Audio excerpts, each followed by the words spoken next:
This is not a shooting game. This is a waiting game. Skins. Where you wait for the game to happen, but it never does. The all-new Call of Duty Battle Pass. Now, Tony, put on Star Providence.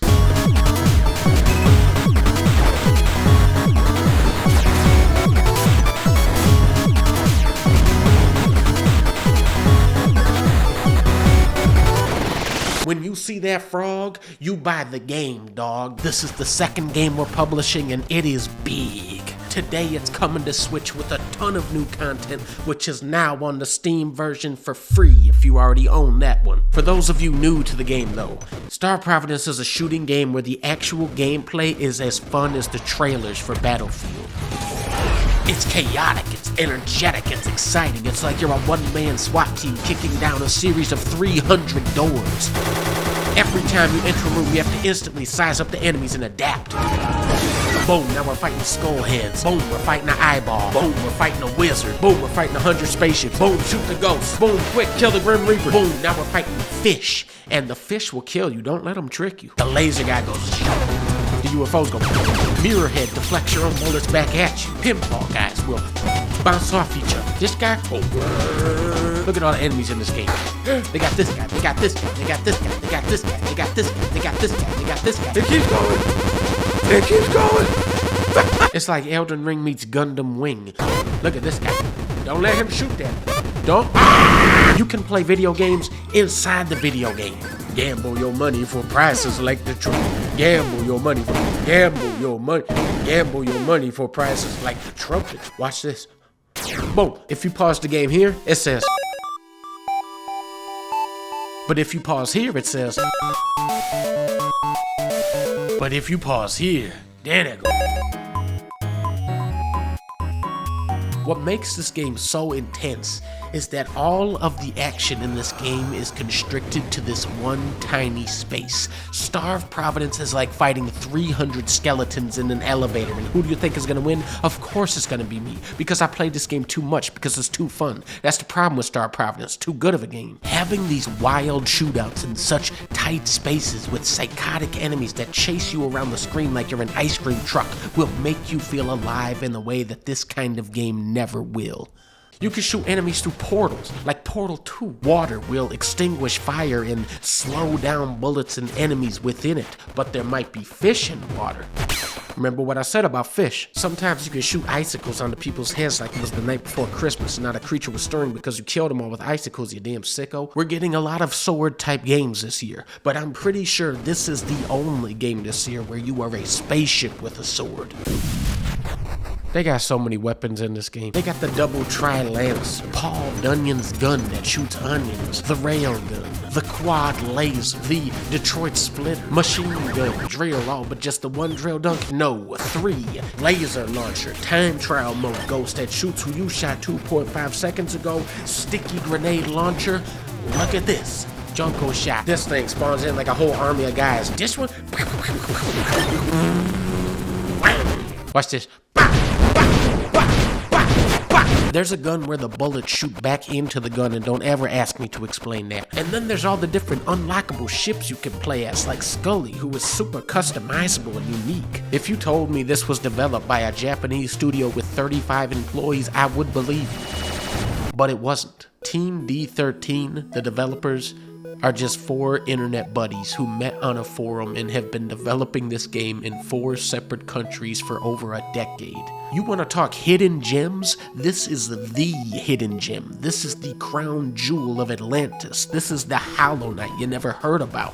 Because the play area is so small, the pacing is just phenomenal. There is no dead air in this game. It's just boom, boom, boom, boom, boom, boom, boom, boom, boom. You want to teleport to the other side of the map? Boom, done. It's such a replayable and addictive game with so much depth and variety. They jam so much game into every minute of gameplay. A lot of people ignore shoot 'em ups because they're so visually daunting. Your eyes tell you that it can't be done, but once you start gliding through those bullets, your brain is like, dude, I am awesome for this. They're also infamous for their insane boss fights, and oh my goodness does this game deliver on that. Team D13 isn't evil though.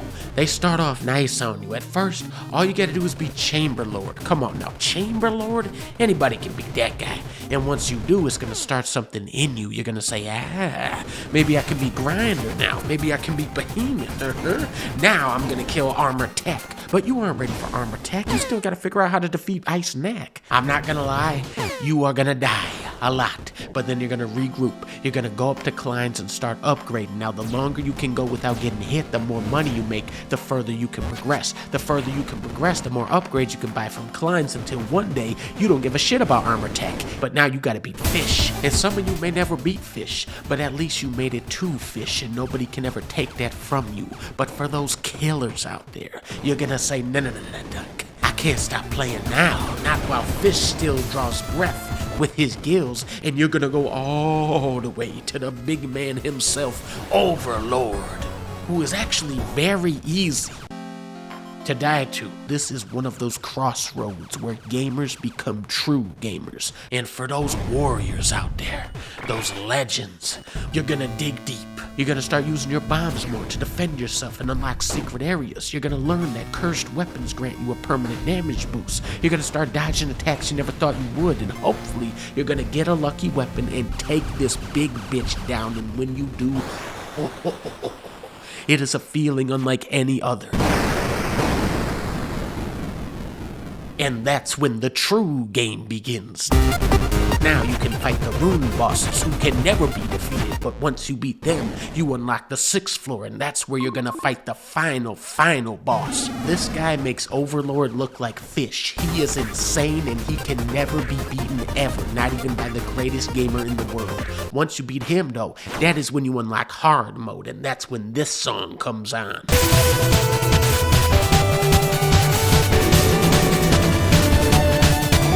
When they start playing this song, that's when you know that the true game has now begun. But the hard mode in this game isn't like most games, where it makes enemies do 30% more damage. No, the hard mode in this game gives every enemy and boss new attacks because Team D13 has lost their fucking minds. At this point, you can now pursue the final boss, who is the craziest shit ever. There is absolutely no way to beat this boss. It can never be done. But once you beat him, now the game begins.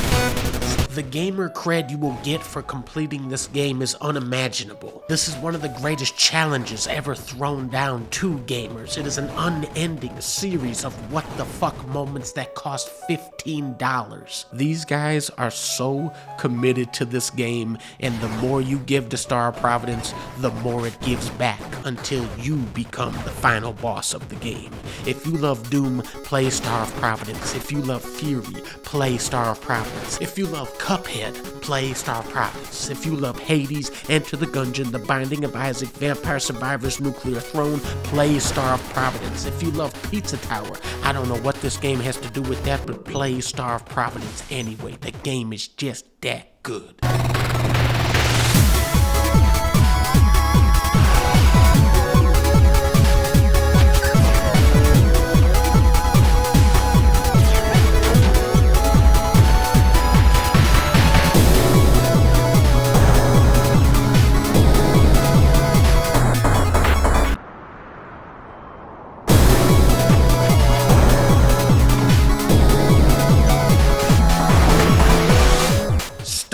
Providence, out now on Nintendo Switch and Steam.